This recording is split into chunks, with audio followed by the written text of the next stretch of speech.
আজকে আমি উচ্ছে যেভাবে রান্না করব, বাড়ির বড় থেকে ছোট অনেকেই এই উচ্ছে খেতে চায় না। আশা করি সবার খেতে খুব ভালো লাগবে। বাড়ির বড় থেকে ছোট সবাই এইভাবে যদি রান্না করেন তাহলে সবাই খেয়ে নেবে উচ্ছেটা। নমস্কার বন্ধুরা, রন্ধনিকা 48 চ্যানেলে আপনাদের সবাইকে স্বাগত। আজ আপনাদের নতুন একটা রেসিপি করে দেখাবো। চলুন তবে রেসিপিটা শুরু করা যাক। যারা এই রান্নাটা খেতে ভালোবাসে না তারাও দেখবেন খাবে, তাদের খেতে কোনো কষ্ট হবে না। প্রথমে উচ্ছেটাকে সাইড দিয়ে বোটাগুলো কেটে নেব, তারপর মাঝখান দিয়ে ফালি করে এইভাবে 4 টুকরো করে নেব। তোমরা যদি মনে করো যে বীজগুলো ফেলে দেবে তবে ফেলে দিতে পারো, কোনো অসুবিধা নেই। আমি এখানে বীজগুলো ফেললাম না, আর বীজ থাকলেও কোনো অসুবিধা হবে না। এইভাবে উচ্ছেগুলো সব একে একে কেটে রেডি করে নেব। রেডি করে নিয়ে উচ্ছেটাকে খুব ভালো করে ধুয়ে নিতে হবে। ধুয়ে নিয়ে একটা থালাতে এইভাবে রেডি করে নিলাম।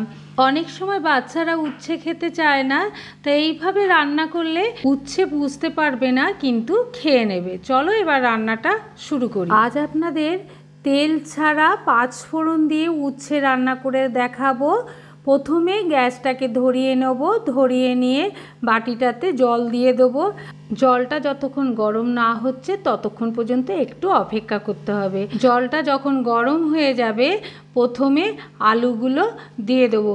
আলুটা একটু মোটা করে কাটা হয়েছে, সেই জন্য প্রথমে আলুটা দিয়ে দেবো। দিয়ে আলুটা যখন একটু ফুটে উঠবে তখন এর ভেতর উচ্ছে দিয়ে দেবো।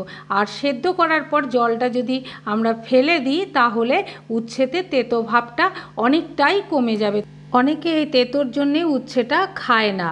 আর যাদের সুগার আছে, আলু যেহেতু দেওয়া আছে সেই জন্যে জলটা ফেলে দিলে যাদের সুগার আছে তাদের কোনো খেতে অসুবিধা হবে না। সেই কারণে প্রথমে আলুটাকে আর উচ্ছেটাকে সেদ্ধ করে জলটা ফেলে দেবো।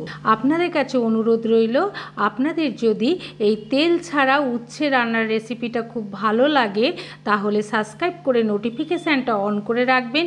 যখনই কোনো ভিডিও ফেলা হবে সবার আগে আপনাদের কাছে নোটিফিকেশানটা পৌঁছে যাবে। একটা চামচে করে দেখে নিলাম আলুটা অনেকটাই সেদ্ধ হয়ে গেছে। এই সময়ে উচ্ছেগুলো দিয়ে দেবো। দিয়ে নেড়ে নিয়ে একটু ফুটিয়ে নিতে হবে। মাঝখানে একবার দেখে নিতে হবে, আলু তো আগে সেদ্ধই হয়ে গেছিলো, উচ্ছেটা যদি সেদ্ধ হয়ে যায় তখন নামিয়ে জল ঝরিয়ে নিতে হবে।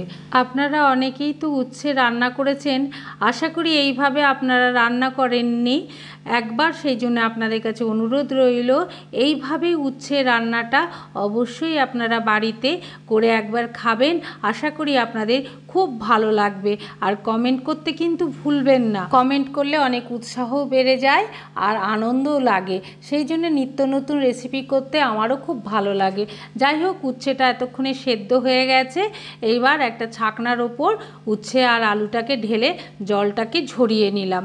তারপর একটা কড়াই গ্যাস ওভেনে বসিয়ে দেবো। দিয়ে প্রথমেই কড়াইটা গরম করে নিয়ে গ্যাসটাকে বন্ধ করে দিয়ে 1/2 চামচ 5 ফোড়ন, 1/2 চামচ গোটা জিরে, একটা শুকনো লঙ্কা ভেঙে দেবো আর একটা তেজপাতা ছিঁড়ে দিয়ে দেবো। দিয়ে মশলাটা ভাজা হয়ে গেলে মিক্সি জারের ভেতর নিয়ে নেবো। নিয়ে ঠান্ডা যখন হয়ে যাবে ঢাকা লাগিয়ে একটা গুঁড়ো মশলা তৈরি করে নেবো। নিয়ে মশলাটা একটা বোতলে ভরে রেখে দেবো। কড়াই একটা গরম বসিয়ে দিয়েছি, তার ভেতর 1/2 চামচ 5 ফোড়ন দিয়ে দেবো। 5 ফোড়নটা নেড়ে একটু ভেজে নিতে হবে। মশলার একটা সুন্দর যখন গন্ধ বেরিয়ে আসবে তখন ওই মশলার ভেতর 1 কাপ জল দিয়ে দেবো। জলটা দিয়ে একটু ফুটতে দিতে হবে। ফুটলে দেখবে একটা খুব সুন্দর কালার চলে আসবে। তখন ওই জলের ভেতর একে একে কিছু জিনিস দিয়ে দেবো। এই যে মশলাটা দিলাম এটা আমি পরে তোমাদেরকে দেখিয়ে দেবো, তোমরা দেখতে থাকো, আশা করি তোমাদের খুব ভালো লাগবে। ওই মশলাটা দেওয়ার পর 1/2 চামচ হলুদ দিয়ে দেবো, তারপর স্বাদ অনুসারে লবণ দিয়ে দেবো। দিয়ে একটু ফুটিয়ে নিতে হবে। যখন একটু ফুটে আসবে তখন 1/2 চামচ জিরে গুঁড়ো আর 1/2 চামচ ধনে গুঁড়ো দিয়ে দেবো। দিয়ে নেড়ে নিয়ে আবার 5 মিনিট ফুটিয়ে নিতে হবে। মশলাটা ফুটতে ফুটতে যখন মশলার গন্ধটা চলে যাবে তখন আগে থেকে যে সেদ্ধ করে রেখেছিলাম উচ্ছে আর আলু, সেই উচ্ছে আলুটা ওই কড়াইয়ের ভেতর দিয়ে দেবো, দিয়ে আস্তে আস্তে নেড়ে নিতে হবে। নেড়ে নিয়ে যখন মশলাটা উচ্ছে আলুর সঙ্গে খুব ভালোভাবে মিশে যাবে, তখন রঙের জন্যে হাফ চামচ মতন কাশ্মীরি লঙ্কার গুঁড়ো দিয়ে দেবো। এইটা দিলে একটু ঝালও হবে, আবার রঙটাও সুন্দর হবে, সেই জন্য একটু কাশ্মীরি লঙ্কার গুঁড়ো দেবো। দিয়ে নেড়ে নিয়ে আবার একটু ফুটিয়ে নিতে হবে। ফোটাতে ফোটাতে দেখবে যখন এই রকম কালার চলে আসবে, যেই মশলাটা আগে ভেজে নিয়েছিলাম সেই মশলাটা হাফ চামচ মতন দিয়ে দেবো, আর হাফ চামচ রেখে দেবো আলাদা করে।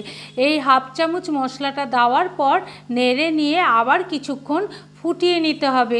ফুটতে বসিয়ে দিলাম। তোমাদেরকে আগে বলেছিলাম যে এই মশলাটা আমি করেছি, সেই মশলাটা তোমাদেরকে দেখিয়ে দিচ্ছি। এটা ওই সিক্রেট মশলা।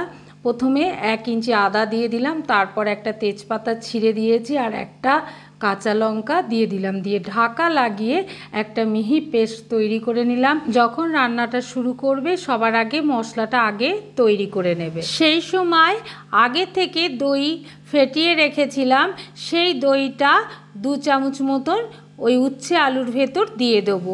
দইটা দেওয়ার পর নেড়ে নিয়ে আবার একটু ফোটাতে হবে। আর দইটা যেহেতু অল্প একটু ময়দা দিয়ে ফেটিয়ে রেখেছিলাম, সেই জন্যে গরম অবস্থাতেও যদি তোমরা দই দাও, দই কিন্তু ফেটে যাবে না। এই সব জিনিস যদি তোমাদের দেখাতে যাই ভিডিওটা অনেক বড় হয়ে যাবে, সেই জন্যে দই ফেটানোটা আর দেখালাম না, সেটা তোমাদেরকে মুখে বলে দিলাম। যতটুকুনি না দেখালে নয় ততটাই তোমাদেরকে দেখাচ্ছি। এইভাবে দইটা দিয়ে নেড়ে নিয়ে আবার কিছুক্ষণ ফুটিয়ে নেব, নিয়ে গা লাগা লাগা করে নিতে হবে। যখন গা লাগা লাগা হয়ে আসবে তখন আগে যেই ভাজা মশলাটা রেখেছিলাম সেই ভাজা মশলাটা আবার একটু দিয়ে দেবো, দিয়ে নেড়ে নিয়ে মশলাটাকে খুব ভালো করে মিশিয়ে নিতে হবে। আর একটু বাকি আছে সেইটুকুনিও দিয়ে দিলাম, দিয়ে মশলাটাকে মিশিয়ে নিয়ে নেড়ে নিতে হবে, নিয়ে গা লাগা লাগা করে নিতে হবে। গা লাগা লাগা হয়ে গেলেই মোটামুটি রান্নাটা আমাদের তৈরি হয়ে গেছে। এবার একটু নেড়ে নিয়ে আর একটু গা লাগা লাগা করে একটা ডিশে আস্তে আস্তে নামিয়ে নেব। তোমাদের এই রেসিপিটা যদি ভালো লাগে কমেন্ট করে জানিও। আর যদি তোমরা এইভাবে বাড়িতে উচ্ছে না করে থাকো, অবশ্যই একবার তেল ছাড়া উচ্ছে যদি তোমরা রান্না করে দাও, আশা করি বাড়ির সবাই খুব আনন্দ করে খাবে। দেখো দেখতে কত সুন্দর লাগছে। আর এইভাবে উচ্ছেটা অবশ্যই তোমরা একবার বাড়িতে করো, নিয়ে সবাই মিলে খেও। আশা করি তোমাদের খুব ভালো লাগবে। আর ভালো লাগলে ছোট্ট করে একটা লাইক করে শেয়ার করে দিও সবার কাছে। তোমরা সবাই ভালো থেকো, সুস্থ থেকো, সাবধানে থেকো। পরে আবার নতুন একটা রেসিপি নিয়ে তোমাদের সঙ্গে দেখা হবে।